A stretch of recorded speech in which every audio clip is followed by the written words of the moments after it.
இல்ல நாங்க பேசிட்டு இருக்கும்போது நீங்க தலையாடி இப்படி சொல்லிட்டு போனோம்னா அதை அப்படியே கேட்டு இருக்கிறதுக்கு எங்களால பார்த்தவங்களுக்கு அப்படி தெரியுதாக்கு கேட்கறது ஒழுக்கமா பதில் சொல்லுங்க.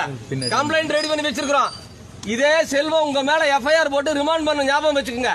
இல்லன்னா செல்வத்துக்கிட்ட தொங்கிட்டு இல்ல ஆன்லைன்ல கம்ப்ளைண்ட் ரெஜிஸ்டர் பண்ணிட்டு நான் ஹைகோர்ட்ல டைரக்ஷன் வாங்கிட்டு வந்துருவேன். என்ன நினைச்சு பேசிட்டு இருக்கீங்க? உங்க பேர் என்ன முதல்ல சொல்லுங்க. செல்வம் ஒரு நிமிஷம். முதல்ல அவரு வந்து சரியா நடந்துக்கணும் பாருங்க. உங்களோட கடமை என்ன? அவரு இப்படி காட்டிட்டு இன்னைக்கு பண்ணிருக்கா போறேன் அப்படின்னு போனா பத்திரப்பதிவு தடை இல்லைன்னு அன்னைக்கு நம்ம சொல்லி முதல்ல அவர் உள்ள போறேன்னு சொல்லக்கூடாது. நாங்க வேலையில அதை வந்து திறமை நின்று இருக்கிறோமா?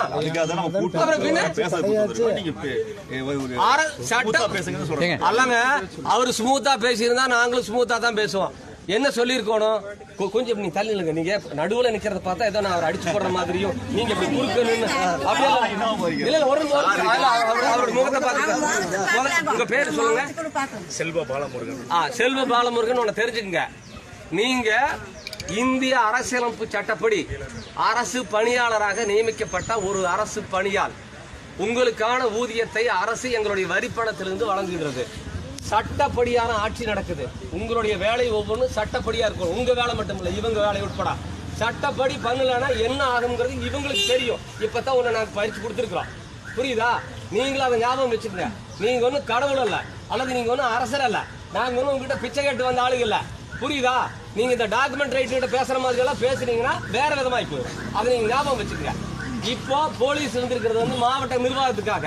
இன்னும் இவங்க கிட்ட கேள்வி கேட்டா இவங்க பதில் சொல்ல வேண்டி இருக்குது. நான் பரவாயில்லன்னு விட்டு வச்சிருக்கிறேன். புரியுதா? நீங்க வந்து இப்படி ஆட்டிட்டு உள்ள போய் உட்காந்துட்டு நீங்க மாமூல் வாழ்க்கையை தொடர்ந்துக்கலாம் நினைக்க வேண்டாம். எல்லாம் வச்சிருக்கிறோம். உங்களை டிராப் பண்றதுக்கு எங்கிட்ட 10 வழி இருக்குது. ஞாபகம் வச்சுக்கோங்க.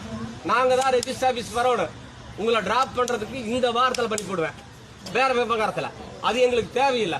ஒழுக்கமா இதுக்கு பதில் சொல்லி சரியா பண்ணிட்டு போனீங்கன்னா பிரச்சனை முடியும். அதை ஞாபகம் வச்சுங்க. எதுக்காக நீங்க வந்து ரெஜிஸ்டர் பண்ண மாட்டேன்னு சொன்னீங்க?